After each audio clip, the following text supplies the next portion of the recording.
everybody, David Schuster here. Jessica Tarlov, the lone liberal host on Fox, keeps proving she's a national treasure amidst the conservative garbage on Fox News.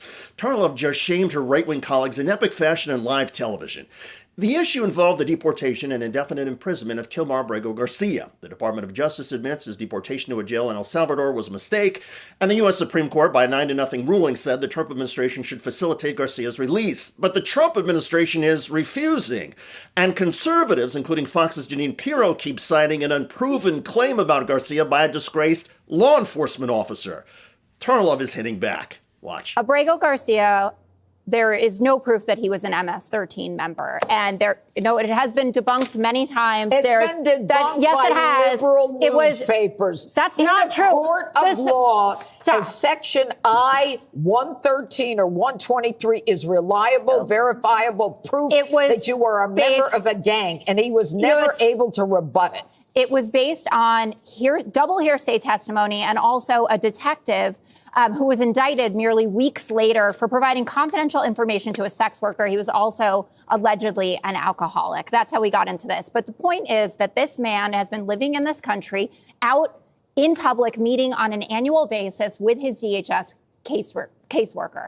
He goes in once a year. He talks to them. They know where he works. He's an on-the-books worker. This is not somebody who is a gangbanger. This is not somebody who has committed any other crime besides being here in this country. And he came here also based on credible threat of being murdered by a gang at home who was threatening his entire family. Facts. Tarlov calmly but firmly cited facts, and Jeanine Pirro couldn't say a word. Because when the make-believe nonsense of Pirro and other conservatives gets stacked up against reality and the truth, the Trump talking points fall apart. Tarlov wasn't done humiliating the Fox conservative. She pointed out that under the very law the Trump administration is citing, the 1790s Alien Enemies Act, people in America from a country at war with the United States are still required to receive due process before being deported or imprisoned. This has always been the case under the law, including during World War II. Under the Alien Enemies Act, you deserve due process. And that's what the Supreme Court ruled. And if you go back to World War II, when we were invoking this same act, that people who were here undocumented from Japan, from Germany, from Italy, were allowed to go into a court where they could argue that they weren't a danger to this nation. Abrego Garcia was not afforded that right to come into court and to argue as to why he should not be deported. And it is not the same thing to deport someone to their home country as to send them to a prison. Well, then you know that. First of all, the 9-0 decision by the Supreme Court held that the judge was wrong to think that she or he could enjoin the whole nation and dictate to a president international policy. Facilitate his return. No. The facilitation, as the Attorney General herself said, was that if they decide to return him. Actually, the U.S. Supreme Court ordered the Trump administration to facilitate Garcia's return from El Salvador. And the Trump administration has facilitated other migrant returns from El Salvador, merely by asking the El Salvadoran government and President Bukele for release. But the Trump administration is not asking in Garcia's case and is thereby defying the U.S. Supreme Court. You can see a full-blown constitutional crisis playing out in front of our eyes. The Supreme Court ruled 9-0 that he had to be returned. President Bukele is lying when he says that he can't get him back. We know that he can return people because he returned people from the original shipment. There were women that were sent there, and he said, oh, no, you shouldn't be here. And there were some Venezuelans that he didn't want. He said, okay, you shouldn't be here, and he shipped them on back. They think that it's funny. Getting that hot mic moment where Donald Trump and the El Salvadorian president are talking, they're kind of loitering around at the front of the Oval Office, where they're joking about, like, oh, wouldn't it be great if you could take our homegrown ones? You cannot legally send Americans to an El Salvadorian prison camp, no matter what they have done. Senator Kennedy was on our air earlier this afternoon with Sandra and John and said as much. Whether or not you agree with the president's suggestion of sending U.S.-born, U.S. citizens accused and who have committed crimes to notorious prisons like the one in El Salvador. You mean sending them to foreign countries? Yes.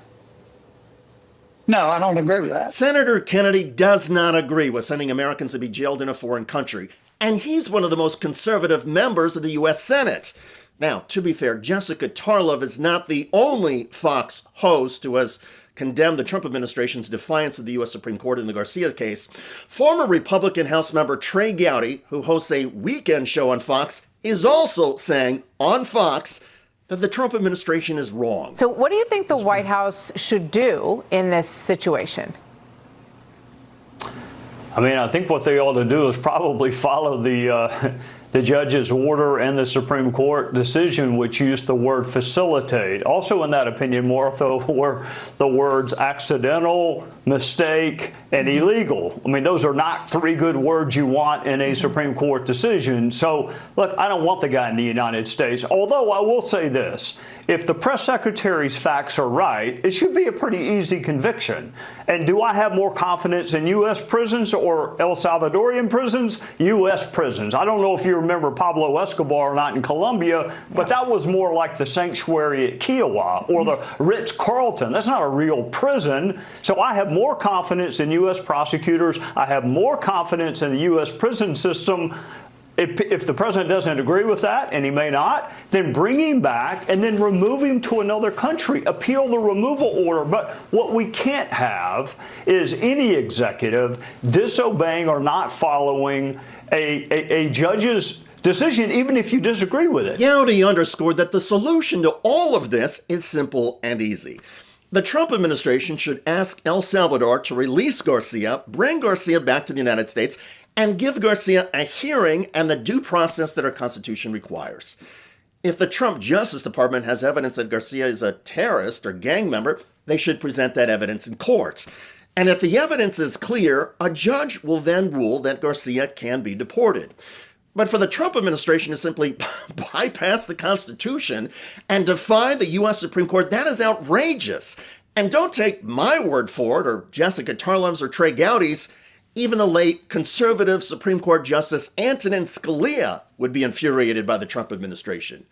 You see, years ago, in a case about due process, he wrote, "It is well established that the Fifth Amendment entitles aliens to due process of law in deportation hearings." So this isn't complicated. Kudos to Jessica Tarlov for trying to break it down, though, in easy-to-understand terms and with basic facts. She may never convince the conservatives on the five, but when history records who spoke out for the Constitution and against the fascist impulses of the Trump administration, Jessica Tarlov will be remembered as a hero. By the way, House Republican Marjorie Taylor Greene is on the defensive over insider trading allegations. Marjorie Taylor Greene's suspicious stock trade soars 29% despite tariffs. And Rep. Marjorie Taylor Greene's 17 stock buys in the market crash turned to profits after Trump's tariff pause. You know, given what the government's been doing and this administration's been doing, it would not shock me, and I hate to speculate, if we were to find out that a whole bunch of people who work in Washington as our elected leaders, one way or the other, ultimately sold stocks last week, or potentially worse than that, shorted the market. Check out that video at the link below. I'm David Schuster. Thanks for joining us.